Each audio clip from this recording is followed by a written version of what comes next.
শিকল বের করে 70 গজ শিকল দিয়ে এমন করে টাইট করে বেঁধে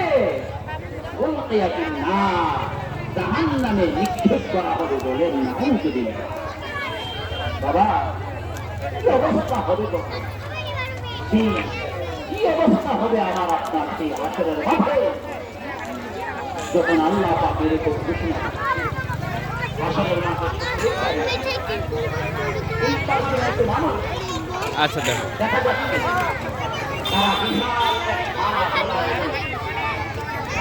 গলা নিয়ে উঠতে আরো আবার আমার জমিনকে মালা বানিয়ে তাদের গলায় দেওয়া হয়েছে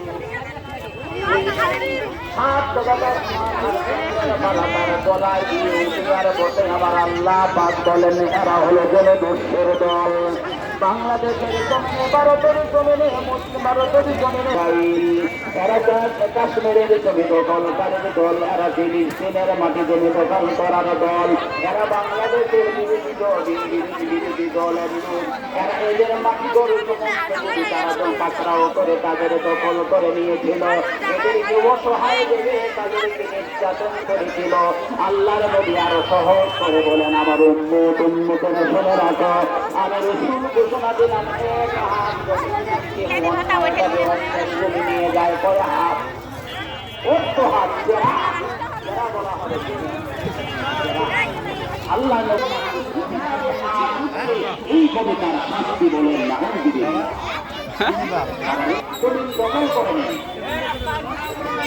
त्याचं वागली आम्ही खिलार जायचे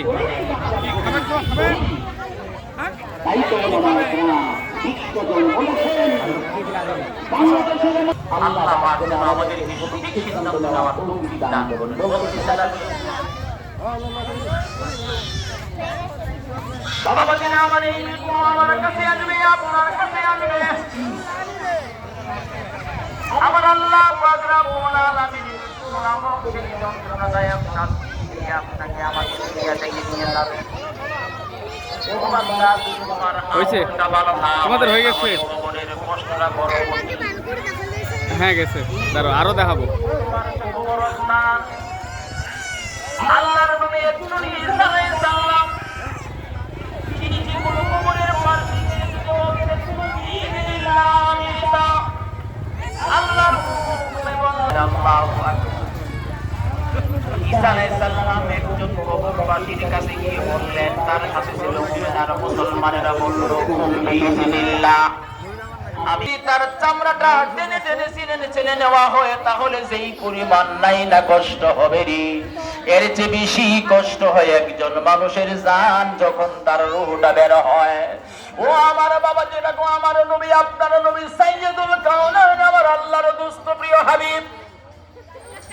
তার মৃত্যুর সময় আমার নবীর মৃত্যুর সময় ওগো আল্লাহ তুমি আমাকে সহজভাবে সহজ করে দাও আমার মৃত্যুটা সহজ করে দাও আমার নবী আপনার নবী সাইয়্যিদুল কাউনাইন আমার আল্লাহর প্রিয় হাবিব তার যদি হয় এতটা কষ্ট তাহলে বলুন ও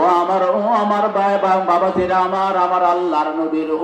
উম্মতেরা এবার চিন্তা করে দেখুন ওই দিনটা তো আমারও আসবে ওই দিনটা আমারও আসবে ওই দিন আমার পাশে কে থাকবে ওই দিন আমার কাছে কে থাকবে আমি কার কাছে যাব কে আমাকে বলবে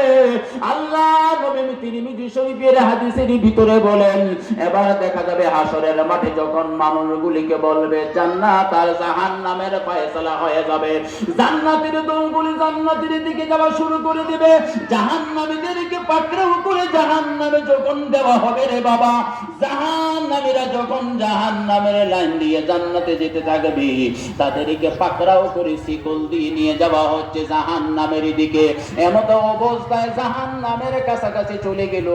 আর কিছুক্ষণ পরেই জাহান্নামে চলে যাবে হঠাৎ করে তার নজর পড়ে যাবে একজন ছোট মাসুম বাচ্চার দিকে তার বয়স হলো 10 বছর বাপু বান্দারের দিকে যখন তার নজর পড়ে যাবে হাফেজে কোরআন ওই হাফেজে কোরআনের দিকে তার নজর পড়ে যাবে আসলে ঘটনাটা আল্লাহই ঘটাবেন নজর পড়ে যাবে তখন বলবে ও চাচা গো আপনি কি ওই ও চাচা আপনি তো ওই ধর্মগড় হাফিজিয়া মাদ্রাসার পাশে বাড়ি আপনি কি ওই আব্দুল্লাহ চাচা না বললেন হ্যাঁ আমি তো ওই আব্দুল্লাহ